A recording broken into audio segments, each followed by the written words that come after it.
el cumpleaños, ¿verdad? Por nuestra parte felicitarlo, desearle que cumpla muchos años más y que todos nosotros lo veamos, Magua. Sí, no, vamos. Porque si no vamos antes, sí, entonces, no, vamos puede. a estrechar ese nivel de felicitaciones muy especial en esta fecha tan importante de su vida, porque nació en esta fecha y así es que un abrazo muy interesante y válido en esta tarde. Así que enhorabuena. Bueno, hay que decir la buena noticia que llena también de sosiego y de tranquilidad a los transeúntes de la zona del Congreso, que en el día de ayer el presidente del Senado, el doctor Reinaldo Párez Pérez, ha ordenado el retiro de las tropas del Congreso. Qué bueno, porque la verdad es que eso estaba trastocando hasta el tránsito libre de la gente ahí. Entonces, vemos con satisfacción, nosotros mismos anoche tuvimos bien cruzar por esa zona y veíamos que estaba formalmente despejado el área del Congreso, que eso estaba cerrado una semana completa. Eso, cuando tú vas a hacer cualquier tipo de diligencia en una zona como esa, donde hay tantas oficinas de servicios públicos, y usted se ve compelido a cruzar por una de esas vías, entonces tenía dificultad. Qué bueno que eso ha ocurrido. Ojalá que el Congreso en sus afueras, las apetencias políticas y personales de personas y de grupos, valga la redundancia, no vuelvan a inundar esa área y a convertir la figura del Congreso en un relajo. Sí, sí, Rubén, yo pienso de que ha sido una decisión muy importante. Ha roto un poco los esquemas de preocupación que existía en ese centro cívico de la ciudad capital y más que todo el esfuerzo de ordenar los niveles de tranquilidad en el país, porque estamos abocados a un proceso muy importante y ya hemos tenido una serie de situaciones un tanto nebulosas, como el caso de David Ortiz, el caso de los turistas en la parte este del país, más este caso de este acorralamiento, por utilizar un término, del Senado de la República, y que esto ha sido una manifestación solicitada profusamente por la alta dirigencia del Partido de la Liberación Dominicana, la sociedad civil, y en términos general la imagen del propio presidente de la República y del Senado, que pueden lograr una capacidad de eficiencia manifiesta en todo este sitial. Y ojalá de que no hayan erupciones de estos diputados a hacer publicidad un poco fallida, de salir de su hemiciclo y utilizar las banderas de protestas. Yo pienso que su propio espacio es el más determinante para hacer las reclamaciones del lugar. Mira, yo pienso que estos hechos que se han originado obligan ahora al Congreso a emitir, elaborar algún tipo de reglamento interno de orden disciplinario. Para mí resulta inconcebible, no importa los intereses que estén de por medio, que legisladores salgan a hacer protestas, salgan de su curul a hacer protestas fuera al propio Congreso.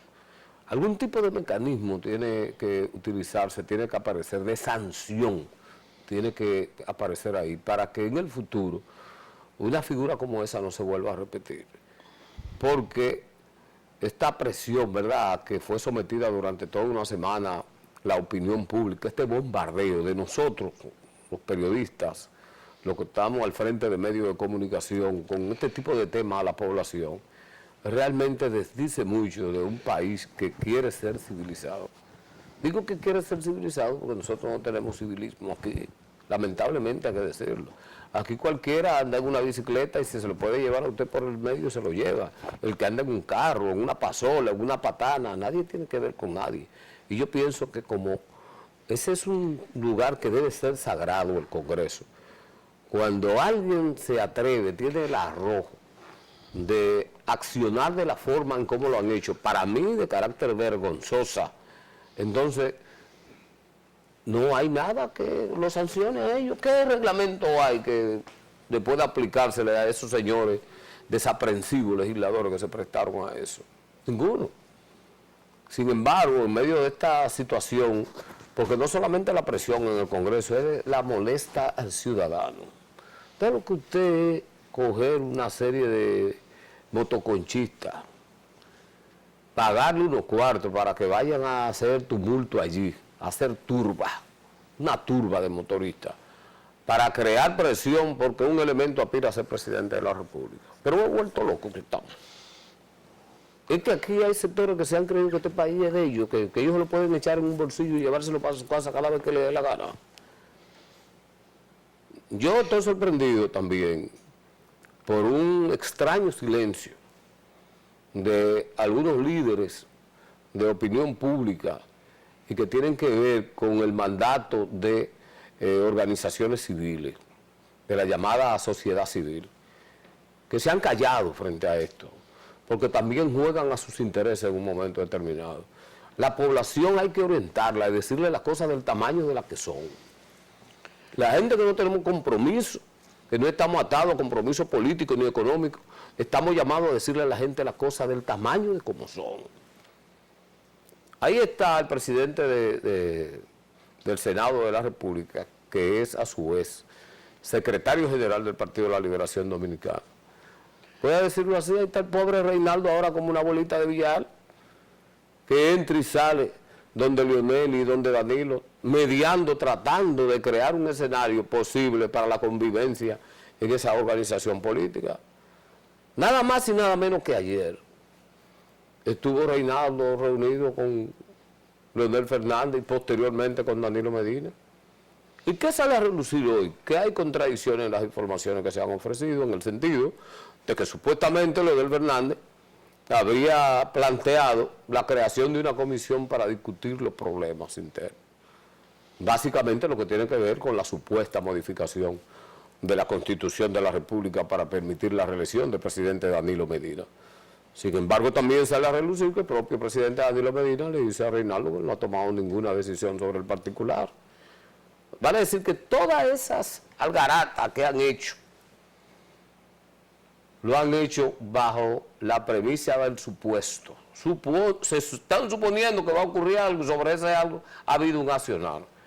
¿Cómo es posible que gente con tanta experiencia en el campo político, gente que han sido exitosa, incluso porque hay gente que le ha ido muy bien, entonces estén accionando de esa manera, de esa naturaleza? Yo pienso, Magua, que esta intervención, esta mediación que ha querido hacer el doctor Reinaldo Pérez es válida, pero yo creo también que el Partido de la Liberación Dominicana tiene que llevar eso a la discusión de sus órganos internos, que eso no puede ser un tema que ocupe el país. Eso tiene que ser el PLD en su reunión de su comité político. Ustedes discuten lo que a ustedes les da la gana. Pónganse ustedes de acuerdo ahí, pero ustedes no pueden coger la calle del país para crear un estado de desasosiego. La economía está prácticamente paralizada por todo este tipo de trifulcas y de acciones políticas de la clase gobernante.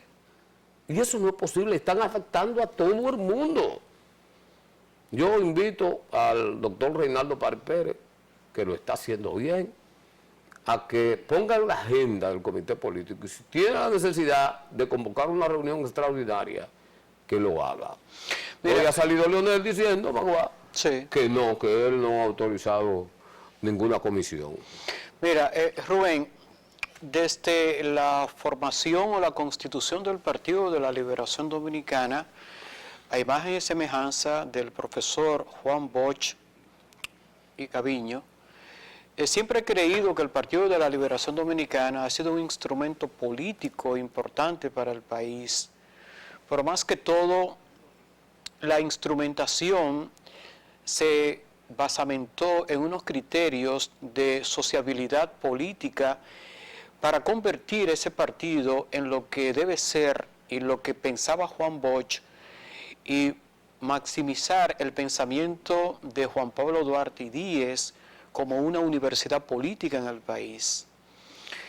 Y es por eso que Bosch utilizaba los círculos de estudios como instrumento de concienciación de los jóvenes para involucrarse en la sociedad política nuestra. ¿Y cómo es posible que ese magnífico instrumento en este momento esté trastocado con insinuaciones de desorden a lo interno. Y lo digo de este tamaño porque una organización que tiene una conformación política, social y determinante no puede abocarse a este tipo de situación. Yo creo, y de manera fundamental, de que el arbitraje que está haciendo el presidente del Senado de la República, Reinaldo Pared Pérez, que creo que no es el más atendible en este instante, porque eso debe ser ocupado por los gurúes del Partido de la Liberación Dominicana que dirigen la política de esa organización, pero él está haciendo un esfuerzo. En términos generales, yo creo de que hay que ver cuál es la opinión general segmentada de Danilo Medina Sánchez y de Leonel Fernández Reina ante este impas que existe en este partido, porque la situación se muestra muy difícil en la credibilidad electoral dominicana, pero no solamente nacional, sino a nivel internacional. Y lo voy a dejar de tamaño, Rubén, porque es preocupante, porque yo en ningún momento podía entender de que esta organización podía estar en estas enaguas que se le está viendo en este momento, estas enaguas que se le ve del nivel de dificultad existente en ese partido por situaciones políticas que deben ser frenadas inmediatamente. Pero yo te voy a decir lo siguiente. Fíjate que en el proceso de inscripción de las diferentes candidaturas, la cantidad de ciudadanos que se inscribió es una cantidad que asombra. Pero cuando tú te vas a los diferentes pueblos, a las diferentes provincias y municipios, el nivel de competencia, de pugnacidad entre los equipos de Danilo Medina y de Leonel Fernández se están manifestando en las inscripciones que se hicieron. ¿A qué me refiero? En cada punto del país uno le tiene uno al otro. Magua es de Leonel, Rubén es de Danilo, y entonces nos inscribimos. Y vamos a ver qué pasa. Leonel Fernández, de manera muy acuciosa, pienso yo, planteó algo que nosotros mismos criticamos aquí en este programa, que era la figura de que se le dejaran las posiciones a los que estaban ahora para que vuelvan a ser candidatos. Y ellos plantean una violación a la Constitución de la República como se violó en el 2016, porque usted le quita el derecho a ser elegido, que dice la Constitución que usted tiene derecho a elegir y a ser elegido. Entonces, como dejaron a todo el mundo igual, eso provocó que todo el que tenía aspiraciones tuvo que posponerla. El presidente Danilo Medina dijo que no, que todo el que aspire que se inscriba y que gane el mejor. Evidentemente que el presidente Danilo Medina tiene mayor capacidad de retener posiciones en este proceso por venir, por una razón muy simple: tiene el poder político en la mano y todo el mundo sabe lo que implica el uso del poder en un proceso electoral. Con esto pudiera Leonel Fernández quedar muy mal parado. Ahora, ¿qué pasa?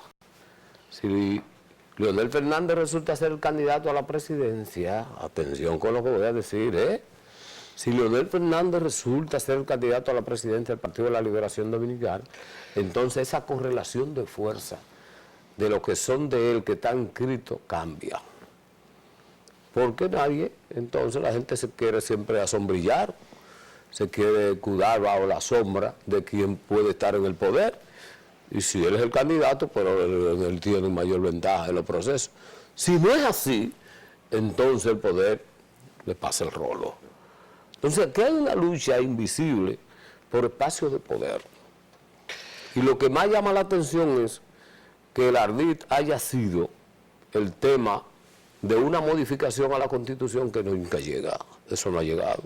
Yo tenía informaciones de que lo iban a presentar en el día de ayer, pero con las gestiones que ha estado haciendo Reinaldo Pared Pérez, de tratar de armonizar, de armar un muñeco, ¿qué es lo que se está planteando? ¿Qué es lo que públicamente se ha dicho, y esta es una especulación, la que voy a plantear aquí, que no es mi costumbre tampoco, que pudiera darse una modificación a la Constitución de la República para habilitar al presidente Danilo Medina sin que necesariamente él se presente como candidato. ¿Por qué? Porque resulta que si simplemente se aplica la Constitución cual está y le dan paso al transitorio, pues Danilo Medina queda formalmente liquidado políticamente, porque no puede volver jamás al poder.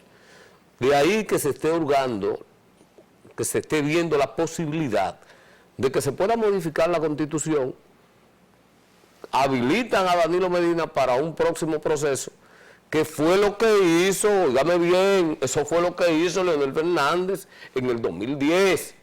Si esa Constitución del 2010 no se modifica, hoy por hoy Leonel Fernández ni Hipólito Mejía pudieran ser candidatos. De manera que cuando se modificó esa Constitución ellos se rehabilitaron, Leonel se rehabilitó desde el poder.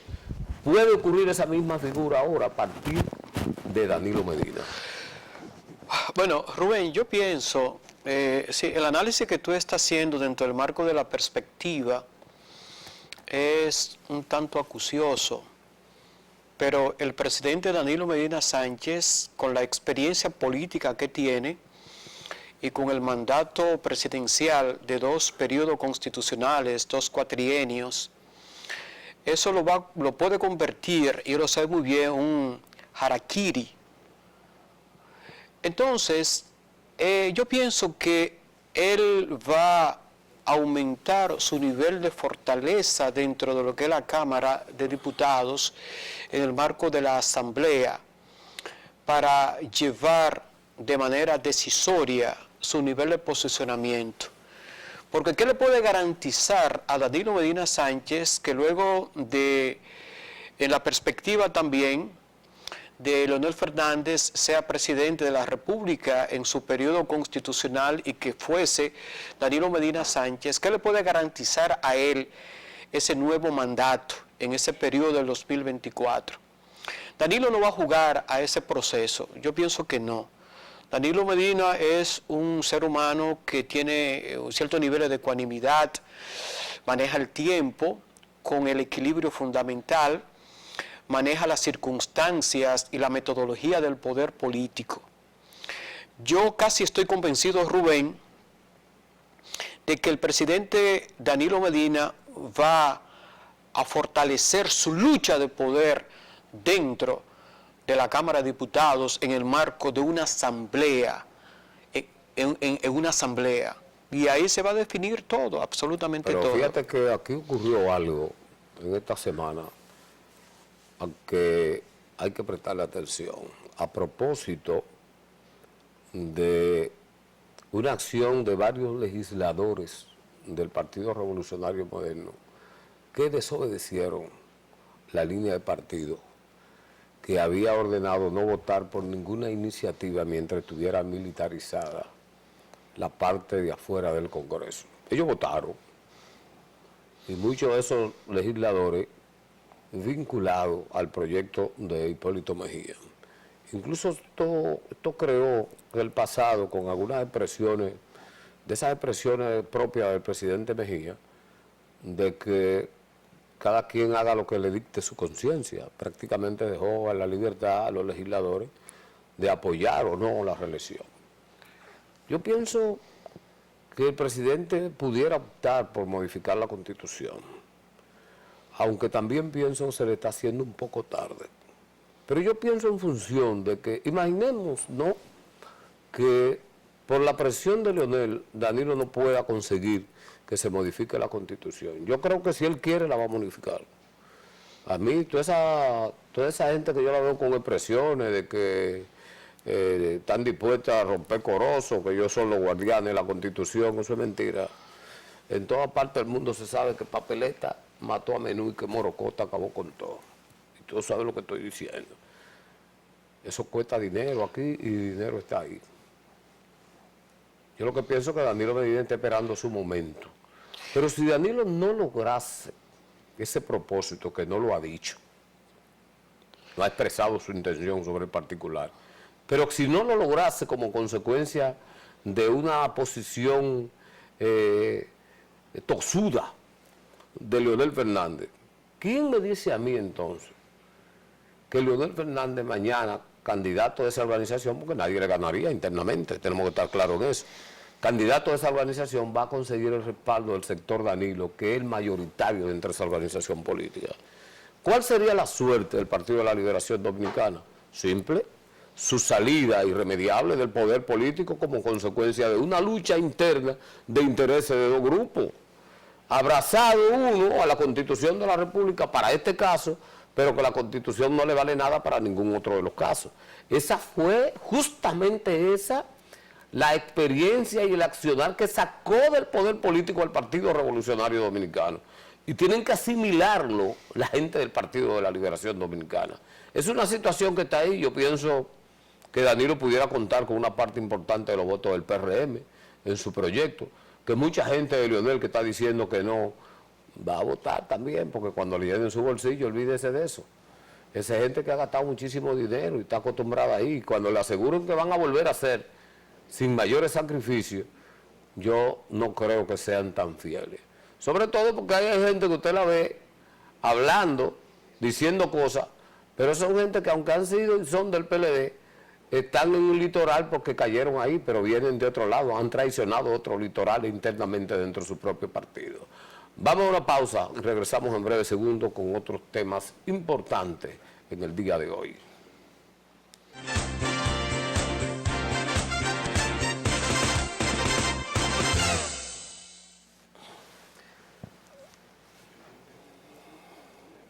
Bien, señores, estamos aquí de regreso en Foro de Opinión. Magua tiene unas felicitaciones a una colega de él, porque yo no sé alguna vez si Magua es civil o es guardia. No, es una amiga nuestra que ella es... Vamos a felicitar a la primer teniente, licenciada en Comunicación Social, Odil Beato Hernández, de la Fuerza Aérea Dominicana, por su promoción a directora del Departamento de Prensa de la Dirección de Relaciones Públicas y Asuntos Cívicos Militar de la Fuerza Aérea Dominicana. Ella está en base en San Isidro. Así es que felicitamos de manera muy especial a Odil Beato Hernández, una distinguidísima profesional de la comunicación de la República Dominicana, que es meritoria de esta posición.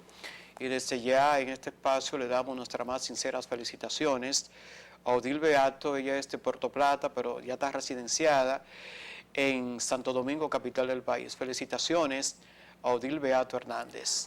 Pero ese mayor de edad. Ella es primer teniente de la Fuerza Aérea Dominicana. Miren, se ha anunciado nueva vez que retorna a la mesa del diálogo entre los patronos y los trabajadores. Todo esto por el tema del salario, del aumento del salario. Lleva esta discusión ya un par de años. La ley da un plazo de 2 años para que se revise el salario.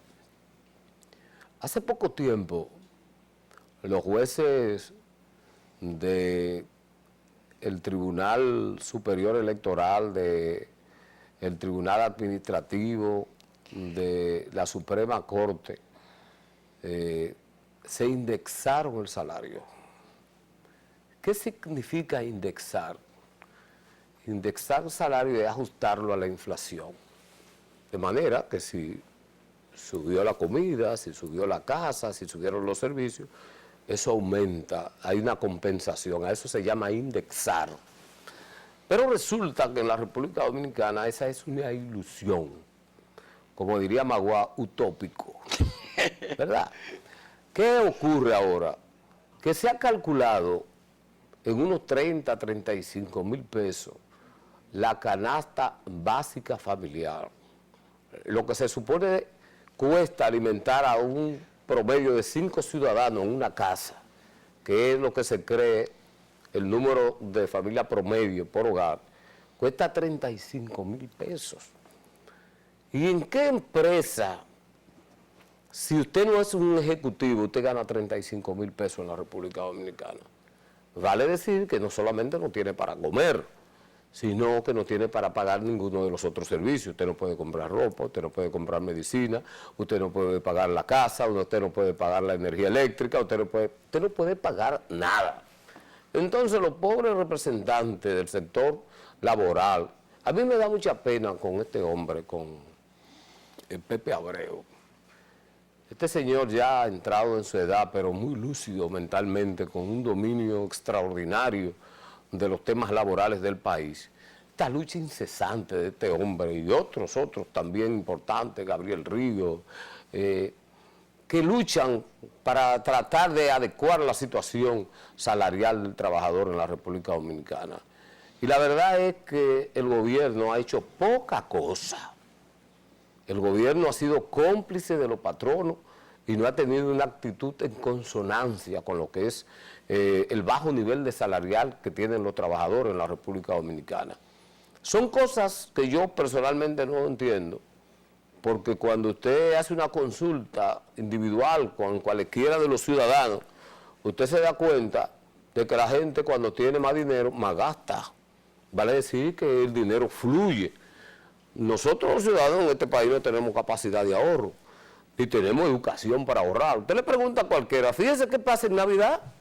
¿Qué pasa en Navidad? El mejor ejemplo de que el aumento del salario, de que crearle condiciones para que la gente gane más dinero, dinamiza la economía, porque la gente tiene mucho deseo de tener cosas, materiales, insatisfacciones. Y el que no tiene una nevera, bueno, pues si ve que le aumentan el salario, va y compra una nevera, deja de comprar hielo a la esquina, ¿verdad? El que no tiene un televisor, va y compra una televisión, el que no tiene una plancha, qué sé yo, compra una ropa, hay gente que se va para algún lado y disfruta de eso. Aquí, lamentablemente, la economía está constreñida como consecuencia, primero, de una alta tasa de desempleo que tenemos, y segundo, el que tiene un empleo está pasando el Niágara en bicicleta. Tiene que estar sorteando, ver qué es lo que va a hacer. Y los prestamistas se están comiendo los pocos chelitos que la gente gana, porque con el cúmulo de necesidades la gente acude al tipo que le presta, que está en la esquina, al vecino, y le prestan al 15, al 10 y al 20, lo que me dicen, ¿verdad? No Sí, conozco mucho ese mercado, pero es una cosa terrible lo que está pasando. Yo creo que esta es una brillante oportunidad para que el gobierno fije posición. Porque la verdad es que con los trabajadores Magua se está abusando. Sí, mira, la posición precisamente hace 2 semanas o un tanto estuvimos conversando con el señor Pepe Abreu, que ha sido un hombre muy importante en lo que es la dignificación de los obreros y los trabajadores del país, y él manifiesta su gran esfuerzo. Pero lo que hay que determinar es que no todas las empresas tienen las condiciones fundamentales para que el aumento sea uniforme, porque hay las capacidades económicas que pueden tener algunas empresas, micro o medianas empresas, no pueden vislumbrarse con empresas grandes. Entonces, yo lo que creo es lo siguiente, que hay que buscar una media entre esas empresas medianas o pequeñas, para que haya un aumento, pero un aumento sustancial para que esa institución empresarial pueda mantenerse en el desarrollo del país y que pueda ayudar sustancialmente a esos empleados. Lo que para mí es notificante es de cómo es posible de que, y tomando tu palabra, Rubén, de que el gobierno no ha puesto un interés especial ante este tipo de situación para valorar el esfuerzo de estas instituciones, la CAS, la Confederación Obrero Patronal o lo que fuera necesario, para buscar una media, una solución que pueda dignificar, si se quiere, al obrero y al empleado en el marco de la canasta familiar. Los diálogos se han paralizado. Esto puede desdecir un poco del nivel de priorización que se puede tener en este sentido, pero hay que buscar una solución, porque ya no se resiste este problema que se ha determinado, se ha conversado, se ha reunido, y el Ministerio de Trabajo tampoco da una voz de alerta ante este tipo de situación. Pero mírate, hay un problema que tiene que ver con la clasificación de las empresas. Yo me pregunto, y le pregunto a ustedes también. El Ministerio de Industria y Comercio, ha de suponerse, otorga las licencias. La Dirección General de Impuestos Internos, que es que cobra los impuestos. Yo pienso que estas dos instituciones tienen en su poder las herramientas para establecer las clasificaciones. Exactamente. Por eso yo digo que el gobierno está haciendo poca cosa. Es un diálogo tripartito que está integrado por tres partes, por eso se llama tripartito: obrero, patrono y el gobierno, a través del Ministerio de Industria, del Ministerio de Trabajo. Ahora, ¿qué pasa? Está el Ministerio de Trabajo también. Ahora, ¿quién cobra? ¿Quién sabe del desenvolvimiento económico de una empresa? ¿Qué es lo que le da la categoría? Impuesto interno. Impuestos internos. Los impuestos internos, junto con el Ministerio de Industria y Comercio, tienen clara una idea. No es que un empresario diga, mira, no, yo no puedo pagar tal salario porque yo soy una empresa chiquita. No, cuando usted le sacan y le dicen, no, usted es una empresa pequeña, pero sus niveles de venta son estos, mire su cotización aquí. Yo creo que tiene que sincerizarse el tema con los trabajadores. Están abusando de los trabajadores. Cuando usted va a un supermercado, de esos que hay muchos, y usted le pregunta, por ejemplo, a una cajera o a una de las personas que maneja las góndolas o a uno de los que carga la caja cuánto gana, usted no lo cree. No le pagan nada. Y usted me va a decir a mí que una cadena de supermercado de esa, que mueve todos los billones del mundo, para citar un simple ejemplo, usted me va a decir a mí que esa gente no puede pagar un salario decente, adecuado, que vaya en consonancia con la labor que desarrolla, simplemente porque el dueño de eso o los dueños de eso lo que quieren es timar al trabajador. Usted me va a decir a mí que en esa cadena hotelera, que mueven todos los millones del mundo también, no se le puede pagar bien. Yo creo que aquí hay una responsabilidad de Estado que tiene que ver con el bienestar de la gente. Aquí todavía se está discutiendo, señores, la pensión de los trabajadores. Aquí se está regateando con eso. ¿Y cómo es posible que conquistas del pasado, que habían sido adquiridas por el trabajador, se las quieran arrebatar en una discusión, en una mesa? Yo quiero que me digan cosas como esa. Entonces, yo quiero decirle a los trabajadores y al liderazgo de los trabajadores que nosotros lo vamos a defender, pero que lo vamos a defender en base a la justicia. Que esa ley que dice, que manda la ley, porque el problema de este país es que las leyes no se quieren hacer cumplir. Es la ley que dice que cada 2 años hay que revisar el salario. Y este país no lo dice el mago, gobernador del Banco Central, porque es un mago. Cada 3 meses el señor nos dice, nos anuncia a nosotros un aumento de la economía. La economía subió, vamos por más del 100% del tiempo que yo tengo conocimiento. Sí. Entonces, no hay explicación para que usted no indexe los salarios del trabajador público y privado. Porque los otros días, a propósito de su elocución en el Congreso, porque el presidente anunció que el salario mínimo eran de 10,000 pesos. Iba a hacer una escala. Esa escala no ha llegado, yo creo que tú sepas, a la mayoría de los empleados. Yo pienso que a los policías sí le ha llegado, a los policías y a los militares. Son los más mal pagos, los guardias también. Sí. Claro, la mayoría son unos vagos, porque vamos a poner la cosa clara. La mayoría son unos vagos. Andan por ahí. Pero el policía que trabaja hay que pagarle. Hay que pagarle. Ser bombero, óigame bien, ser bombero en un país desarrollado, en Europa o los Estados Unidos, cualquiera no quiere ser banquero, quiere ser bombero, porque esa gente tiene una seguridad que somete miedo. Entonces, si tú tienes un trabajador que está cansado, que está disgustado en la empresa, no va a rendirle a la empresa. Y también atomiza la economía. Por eso yo digo, ¿por qué en diciembre todo ese movimiento?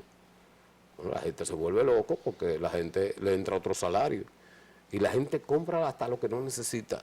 Esos cuartos de diciembre de doble sueldo, eso se gasta, primero lo gastan al principio en los cuadernos los muchachos a mediados de año, aunque hay que decir que el gobierno ahora le ha quitado una gran carga a los papás de los muchachos que están en la escuela pública en materia alimentaria y de indumentaria también para su ropa y su cosa.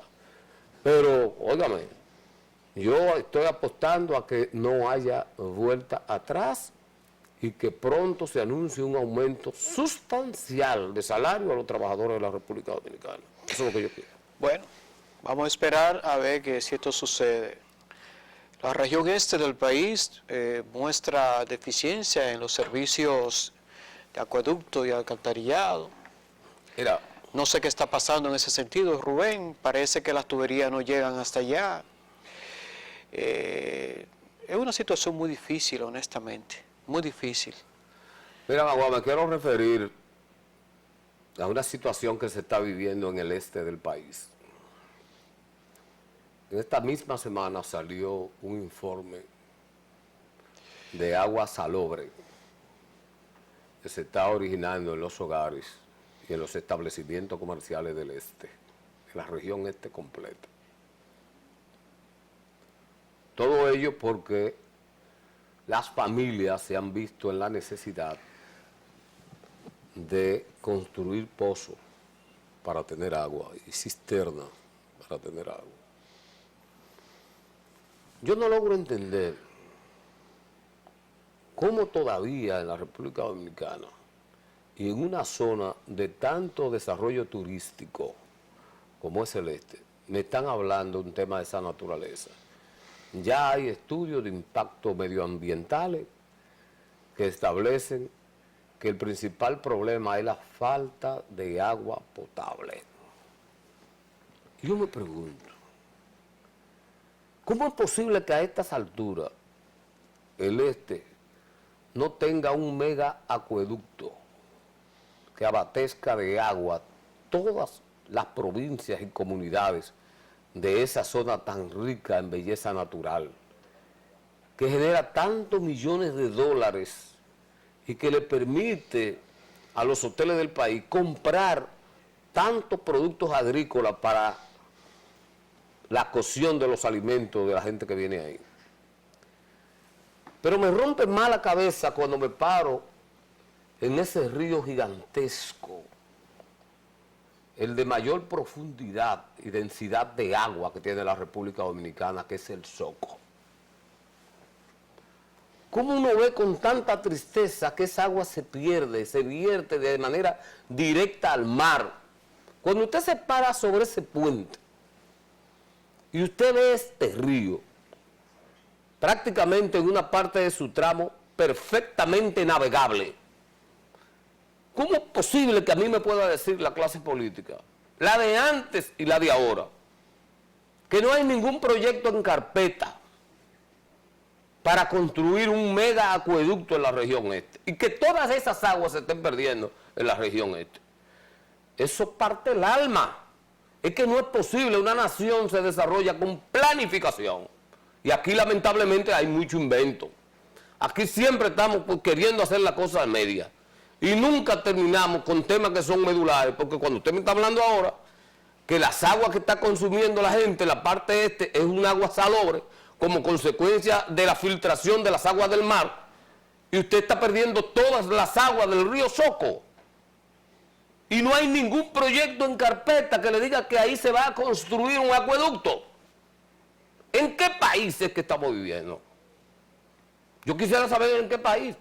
Porque aquí yo veo a todo el mundo ocupado del tema de la corrupción, del día a día. No, yo quiero que nos ocupemos también de la solución de los problemas.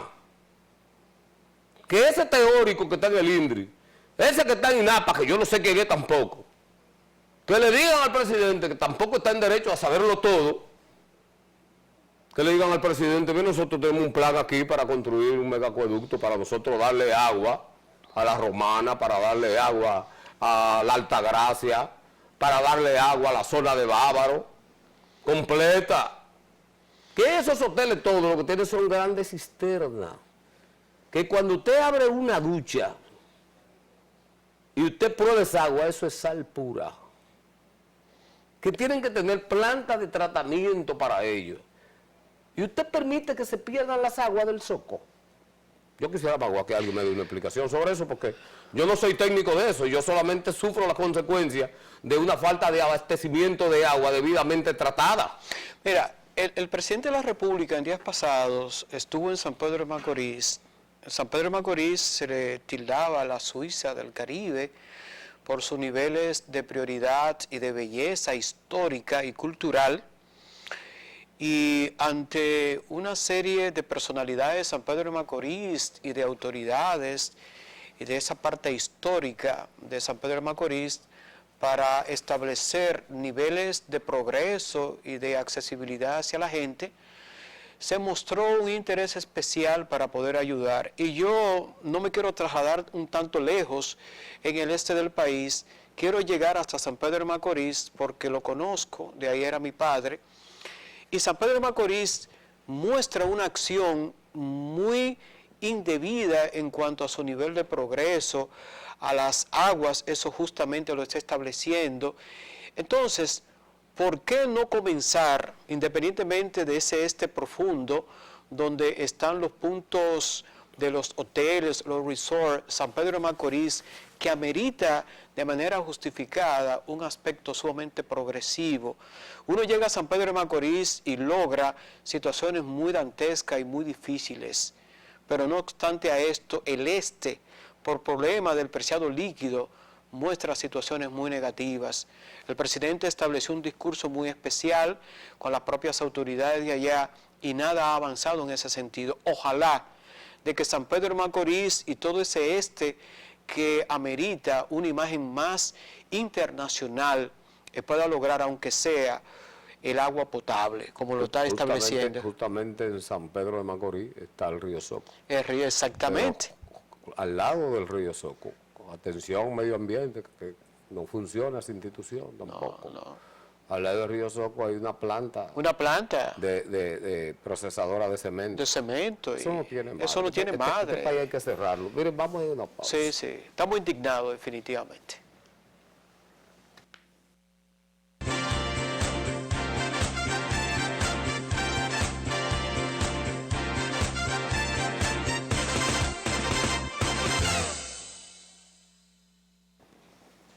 Bien, señores, estamos aquí de regreso en su programa Foro Opinión. Quiero saludar esta parte del programa al licenciado David Brito, coordinador general de deporte del Partido Revolucionario Moderno, y uno de los hombres fuertes, Maguá, del equipo de Hipólito Mejía, junto con don César Cedeño. César Cedeño. En sintonía con nosotros. Gracias, David, por estar en sintonía siempre, por ser una parte importante de este programa. Miren, hoy no es un día cualquiera. Y el hecho de que en esta parte final del programa utilicemos el espacio para conversar con ustedes, lo hacemos con la intención aviesa de dejar un mensaje amplio. 4 de julio, una fecha que marca en primer lugar el aniversario del fusilamiento de uno de los próceres de la República, Francisco del Rosario Sánchez. Y hoy, por ejemplo, en San Juan de la Maguana se celebraron varios actos de recordación a su memoria. 1861, Sánchez apresado en la comunidad de El Cercado y llevado a San Juan de la Maguana, donde fue fusilado en el parque que hoy lleva su nombre. Yo pensé que esta fecha era una fecha que iba a ser de recordación para todos los ciudadanos, que los diferentes medios de comunicación iban a desplegar, como deben hacerlo en cada fecha especial que tenga que ver con nuestros natalicios. Es el hecho de que un hombre que dio su vida, su sangre, su libertad, murió por sus ideales y murió para que hoy nosotros nos llamemos dominicanos, en una lucha titánica por hacerle volver a la República Dominicana su originalidad, su patria, cuando fue anexada a España. Esa fue la lucha fundamental de Sánchez. De manera que de este programa nosotros queremos decirle a las nuevas generaciones que busquen la historia y que lean ese hombre que se sacrificó por nosotros, que hizo todo habido y por haber para que hoy por hoy nosotros pudiéramos decir que somos dominicanos. 1861, apresado en el Cercado y llevado a San Juan de la Maguana, donde fue fusilado en el parque que hoy lleva su nombre. Aniversario de la muerte, del asesinato vil de Francisco del Rosario Sánchez. Sí, ojalá que estos parámetros históricos se han fortalecido en la educación Dominicana. Francisco de Rosario Sánchez, abogado, activista político, activista social, logró con Juan Pablo Duarte y Díez, Matías Ramón Mella, este acontecimiento tan importante para la sociedad dominicana.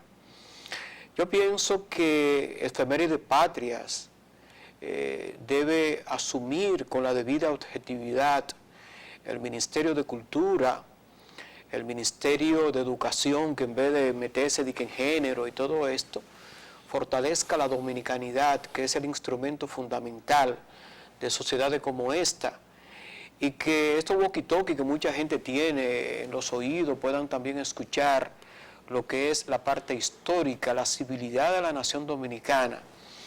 Y Rubén, nosotros en este espacio nos adherimos de manera muy amplia a San Juan de la Maguana por hacer esta acción de recordación a este prohombre y lord de la nación dominicana. Bueno, también se conmemora hoy 4 de julio, sí, aniversario en los Estados Unidos. Sí, exactamente.